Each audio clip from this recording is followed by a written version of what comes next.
Olá, meus amigos, meus irmãos. Aqui estamos chegando mais uma vez para mais um momento de estudo, mais um momento de reflexões do Evangelho de Jesus à luz da doutrina espírita. E por isso agradecemos mais uma vez a este Pai de infinita bondade e amor, em especial pelo dom da vida. Agradecemos a Jesus de Nazaré por esses belíssimos ensinamentos que ele nos deixou. Agradecemos aos espíritos amigos pelo amparo, pela proteção, pela assistência que sempre tem nos dado ao longo da nossa trajetória. Agradecemos também e de forma muito especial a todos vocês que vão chegando e se conectando aqui conosco nesta sala virtual para refletirmos juntos acerca do Evangelho do Cristo à luz da doutrina espírita. Sejam todos bem-vindos em nome do Senhor Jesus. Recebam já antecipadamente o meu abraço fraterno e de gratidão.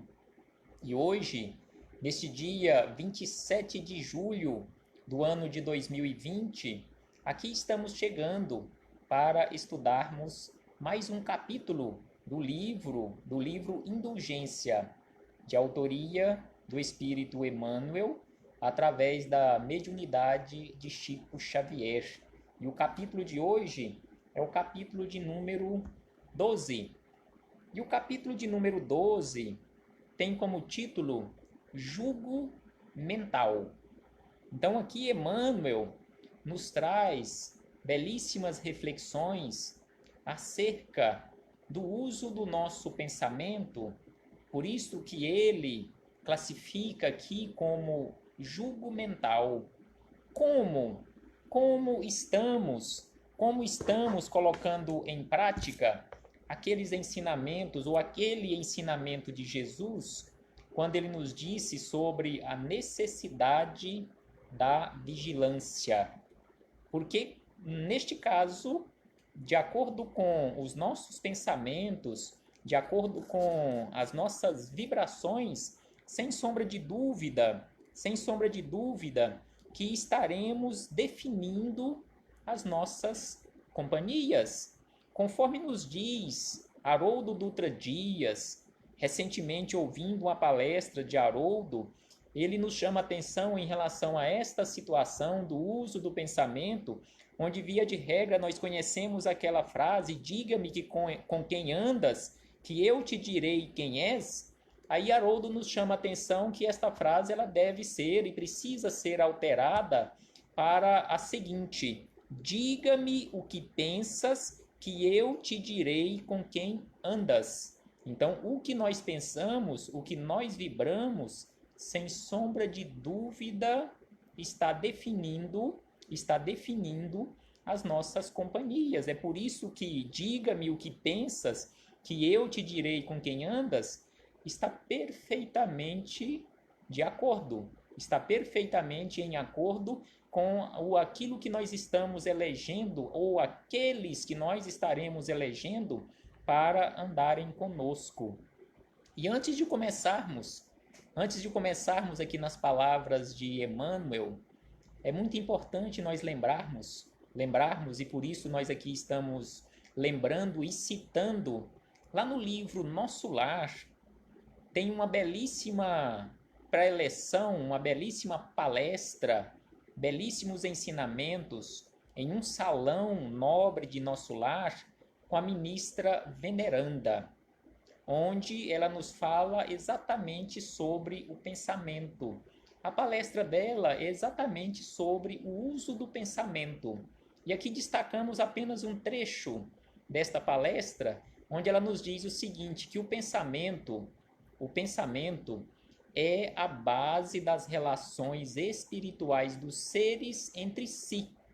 Como nós sabemos hoje, a doutrina espírita nos deixa isso muito claro, que no mundo espiritual, no plano extrafísico, nós, é lógico, de acordo com a evolução de cada um, em especial aqueles espíritos mais evoluídos, não é necessário e eles não utilizam o verbo falado, como nós articulamos aqui, mas simplesmente o pensamento. exatamente isto que Veneranda está aqui nos falando, que o pensamento é a base das relações dos seres entre si no mundo espiritual.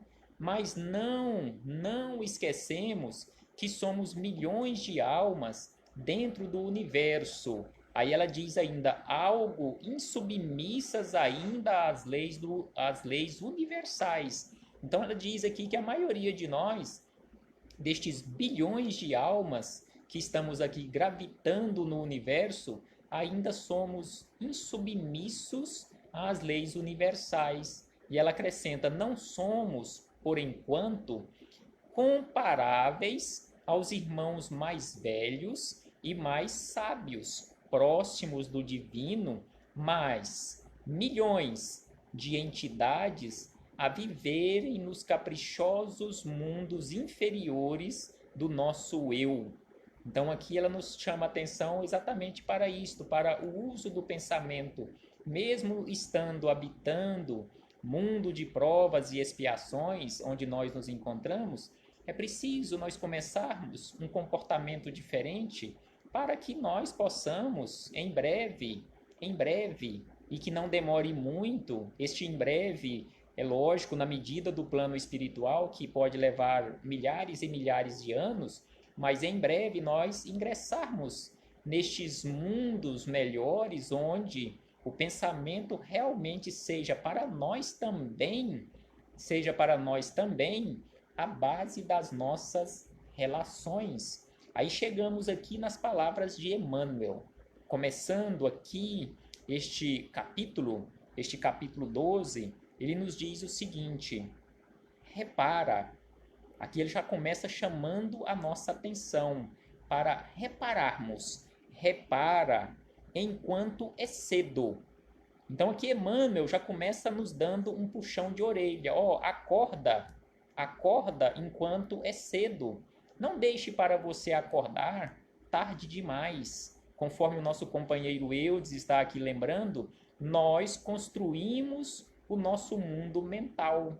Exatamente isto, André Luiz nos fala isto em várias obras dele, daquela coleção A Vida no Mundo Espiritual, sobre o uso, e em especial tem, eu não lembro o nome da obra, onde ele fala sobre a casa mental, que nós sim, sem sombra de dúvida, construímos e somos os responsáveis pela construção desta casa mental. Tanto é que o espírito possui vários e vários corpos, e um desses corpos é exatamente esta construção mental, essas energias que gravitam em torno de nós. Então aqui Emmanuel começa nos falando desta forma, para nós acordarmos enquanto é cedo. O jugo mental a que te prendes, ou seja, repara enquanto é cedo, o jugo mental a que te prendes. Que tipo de jugo mental? Muito obrigado, Eudes. No mundo maior é onde tem essas informações sobre a casa mental. Então aqui Emmanuel nos chama a atenção para acordarmos, repararmos enquanto é cedo o jugo mental em que nós estamos presos. E aí diz ainda, gravitando em torno da sociedade terrestre, encontramos milhões de criaturas desencarnadas, que com certeza esses milhões chega aos bilhões de criaturas desencarnadas, nos mais dolorosos tipos de escravidão. Então aqui, quando a gente lê esse tipo de informação que Emmanuel nos traz aqui de uma forma assim tão clara, sem querer, e aqui ele não tem de forma alguma a intenção de ficar encobrindo as informações, mas de acordo com as nossas condições de entendimento, ele trouxe aqui estas informações. Então ele nos fala que existem milhões de criaturas gravitando aqui em torno de nós, neste tipo de escravidão mental, juguladas pelas teias comburentes da angústia e da crueldade, no cárcere da ignorância de que fizeram no mundo a própria razão de ser. Então aqui ele nos fala do cárcere da ignorância. E aí é muito importante nós lembrarmos mais uma vez as palavras sábias de Jesus, sempre com tanta sabedoria, nos ensinando, este mestre dos mestres, este médico dos médicos, nos educando e nos tratando, quando ele nos disse sobre aquela necessidade de conhecermos a verdade. Conhecereis a verdade, e a verdade vos libertará. Então aqui Emmanuel nos chama a atenção que estes milhões e milhões de almas que se encontram aqui gravitando em torno da sociedade terrestre, aqui elas se encontram exatamente devido à sua ignorância, exatamente pelo fato de que ainda elas, quando aqui estavam, em especial no corpo físico, não buscaram, não fizeram esforço, ou aqueles esforços necessários e suficientes para conhecerem a verdade, não buscaram a verdade, para que elas pudessem sair destas trevas da ignorância. Desencarnaram e continuaram no mesmo mundo, porque, como nós sabemos, não é pelo fato de deixarmos o corpo físico que iremos habitar mundos muito diferentes, mundos melhores do que este onde nós nos encontramos. Então continuaremos sim presos aqui, de acordo com as nossas condições. Se estamos no padrão vibratório aqui da Terra, desencarnaremos e continuaremos aqui, porque o nosso padrão vibratório nos manterá aqui. Não é pelo fato de termos desencarnados que viraremos anjos e sairemos, simbolicamente falando, por aí batendo asas e alçando voos mais altos. É preciso que nós eliminemos estas pedras, simbolicamente falando, mais uma vez, estas pedras que são os nossos defeitos, que nós teimamos carregar conosco, presas aos nossos pés. Porque com pedras, sem sombra de dúvida, que não é possível alçarmos voos. E aí Emmanuel nos diz o seguinte, que no corpo físico engodavam-se na superfície do reconforto. Na esfera espiritual, então aqui ele fala que enquanto no corpo físico estavam constantemente ali naquela enganação, ele diz no engodo.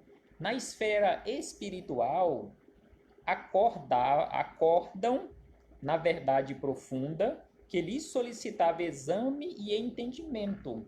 Então aqui no mundo, aqui no corpo físico, mantiveram esta condição de enganação a eles mesmos, não buscando, através do esforço próprio, o seu esclarecimento, a sua elevação. No mundo espiritual é que vão ou que iremos acordar para a realidade, em especial o desperdício do tempo, o desperdício de existências uma atrás da outra. E aí nós prometemos no mundo espiritual, não me concede mais uma oportunidade, porque agora, em retornando a mais uma experiência no corpo físico, eu irei fazer tudo diferente. E aí nós voltamos mais uma vez com o véu do esquecimento, graças ao véu do esquecimento, metemos os pés pelas mãos, conforme nós falamos no linguajar popular, e fazemos tudo igual, ou seja, não mudamos praticamente nada. Então precisamos sim fazer esforços, conforme nos chama a atenção Jesus também, sobre aquela situação, ou aquela questão, aquele questionamento que lhe foi feito sobre a salvação. Ele disse para nós de uma forma bem clara que esta salvação ou transformação, iluminação espiritual, nós só alcançaremos através de muito esforço. E aí Emmanuel nos diz aqui, na verdade ele cita aqui várias figuras da sociedade. Ele começa falando de sacerdotes que se iludiam na superestimação dos próprios valores, despertam retardados e infelizes, buscando alçar o nível da caridade, a sistemática adoração em que se encravaram desprevenidos. Então aqui ele cita a figura de sacerdotes, de religiosos, não importa de que segmento religioso, em que encaravam e entendiam a caridade aqui simplesmente no nível ou ao nível da sistemática adoração. Isto não é caridade, sem sombra de dúvida, hoje nós sabemos disto. E aí ele fala também aqui de médicos que obscureciam a mente com a visão do lucro fácil, a detrimento da saúde dos semelhantes. Reencontram-se em desespero, disputando a felicidade de servir para reaprenderem o apostolado da cura. Então aqui Emmanuel nos chama a atenção que os nossos trabalhadores da medicina, e aqui ele cita a figura em especial do médico, devem ou deveriam encarar aqui, quando aqui na Terra, se na condição de médicos, esta condição de médico como um apostolado para a cura. E aí quando chegam no mundo espiritual, já que boa parte deles aqui encaram como a possibilidade de um lucro fácil, então eles chegam no mundo espiritual, quando se reencontram no mundo espiritual, se veem no mundo espiritual, eles vão se achar em desespero pelas oportunidades perdidas e buscando desesperadamente uma próxima oportunidade ou uma outra oportunidade, disputando arduamente uma outra oportunidade para ter a felicidade de verdadeiramente servir. E como ele falou de médicos aqui, aí nós podemos lembrar mais uma vez do livro Nosso Lar, a história do próprio Espírito que nos trouxe o livro Nosso Lar, André Luiz, que conforme ele mesmo diz, foi médico aqui na Terra na sua última existência. E que mesmo tendo praticado caridade, conforme ele narra lá, milhares de consultas, de receituário grátis, mas mesmo assim ele chegou no mundo espiritual, naquela condição de médico que ele foi aqui na Terra, numa condição deplorável, onde ele não tinha preparo suficiente para ser um auxiliar de enfermagem. Foi aprender ou reaprender com a enfermeira Narcisa. Então é importante, para aprofundarmos estes esclarecimentos ou ampliarmos esta visão, conforme Emmanuel coloca aqui no único parágrafo, voltarmos a estudar o livro Nosso Lar. Porque neste parágrafo que Emmanuel fala aqui dos médicos, lá no livro Nosso Lar, nós encontraremos a verdadeira dimensão em todas as profissões, lá, já que lá André Luiz cita a sua própria situação, a sua própria condição como médico que foi aqui na Terra. E aí ele diz na sequência sobre outra profissão aqui da Terra, no ramo ou no segmento da justiça. Juízes que ensombraram as próprias ideias no mercado das consciências, ressurgem dentro de si mesmos, entre remorsos e lágrimas, procurando o caminho de retorno à verdadeira justiça. O retorno à verdadeira justiça.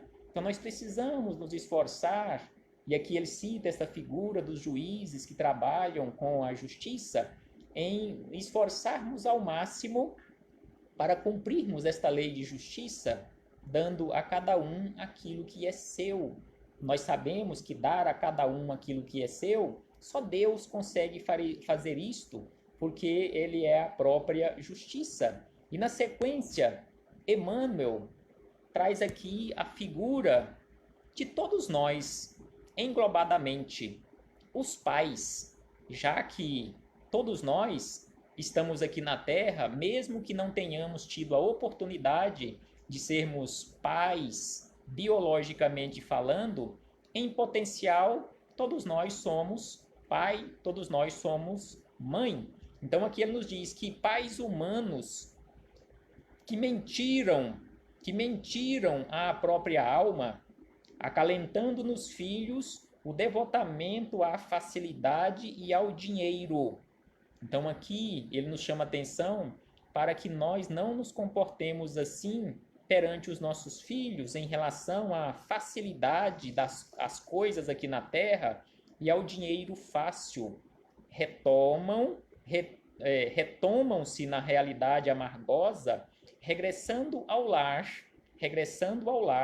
de que foram espiritualmente alijados pela ingratidão ou pela censura, tentando reconduzir os próprios rebentos à bênção do trabalho honesto em supremo esforço de redenção da família.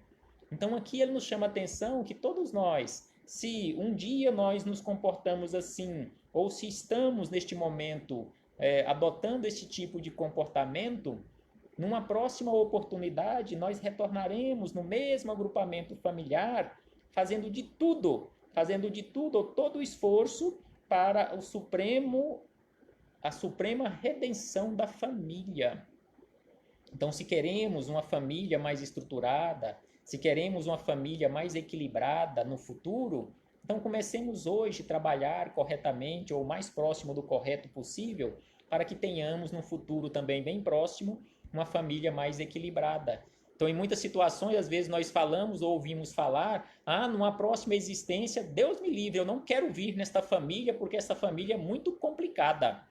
Então, que possamos começar a trabalhar agora, nesta família onde nós nos encontramos, trabalharmos arduamente para resolvermos, pelo menos em parte, estas pendências, esses probleminhas que nós temos de relacionamento, essas chamadas querelas, para que no futuro nós venhamos numa família mais equilibrada, que será a mesma família, via de regra. Então aqui na sequência ele nos chama a atenção, em especial para as mulheres notáveis pela inteligência e pelas virtudes domésticas que enevoaram os sentimentos com a deserção da maternidade sublime, choram as oportunidades perdidas, buscando missões de dor e sacrifício ao pé de criancinhas desesperadas através de renúncias dilacerantes. Então aqui ele nos chama para a atenção em especial em relação às mulheres em não cumprindo a sua missão junto à maternidade ou para com a maternidade, que buscarão, e ele diz aqui, choram ou chorarão uma nova oportunidade pelo fato de ter perdido as oportunidades anteriores, buscando com muito sacrifício a sua redenção.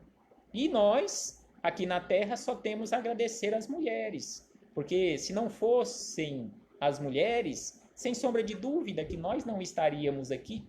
Como eu costumo dizer, constantemente quando falo sobre família, falo sobre relacionamento familiar, que as mulheres, conforme os espíritos amigos nos chamam a atenção, as mulheres são o único meio de transporte para que nós, aqui na condição de seres humanos, no corpo físico, pudéssemos materializarmos aqui na Terra, ou seja, esse meio de transporte que realiza esta ponte nos transportando do mundo espiritual para o mundo material, ou seja, sem as mulheres, como fazer esse transporte? Como nos materializarmos aqui na Terra? Então precisamos sim das mulheres, precisamos valorizar, precisamos amar, precisamos cuidar, sem sombra de dúvida. E aí Emmanuel encerra aqui dizendo o seguinte: se procuras assim o clima da vida eterna, ao sol da nova revelação, oferece teus ombros ao jugo do Cristo, porque Jesus nos disse que o seu jugo é suave. Aí ele diz aqui ao jugo do Cristo, entre as obrigações que a fé te preceitua no caminho do bem incondicional e constante, porque a existência na Terra é também empréstimo do céu, com a receita e despesa, compromisso e pagamento. Então aqui ele nos fala que a existência aqui na Terra também não é nossa, é apenas um empréstimo de Deus, um empréstimo do céu, e que nós temos duas contas, naquela condição de débito e crédito. Aquele balanço que nós temos que fazer constantemente, será que está positivo ou negativo? Será que tem mais receita ou mais despesa? mais débitos ou menos créditos? E aí ele diz ainda, e apenas sobre a cruz leve do nosso dever para com Jesus, aqui ele lembra do jugo leve, a cruz leve, agora, aí ele diz, emendando aqui a frase, e apenas sob a cruz leve do nosso dever para com Jesus, agora é que evitaremos a cruz asfixiante e destruidora que as paixões desgovernadas talharão para o espírito no tempo atormentado que virá fatalmente depois. Então precisamos sim fazer todo o esforço que estiver ao nosso alcance para seguirmos os passos de Jesus, carregarmos a nossa cruz, aprendendo constantemente e evitando que no futuro nós venhamos a passar por estas situações de carregarmos esta cruz asfixiante e destruidora que advirão pelo uso desenfreado das nossas não, porque não são nossas, nós que teimamos carregar conosco as paixões. Então, que possamos refletir sobre isto, meus irmãos, e que possamos passar além das reflexões e praticarmos estes ensinamentos na nossa vida e para a nossa vida, para um futuro melhor. Paz aos nossos corações. Muito obrigado a todos vocês que nos acompanharam neste momento. Que Jesus nos envolva e nos ampare, hoje, agora e sempre. E até breve, meus irmãos, até muito breve, quando retornaremos a esta sala virtual, com a permissão do nosso Pai de infinita bondade e amor, para darmos continuidade aos nossos estudos, às nossas reflexões, para a melhoria, para a educação ou reeducação das nossas almas. Até breve, meus irmãos.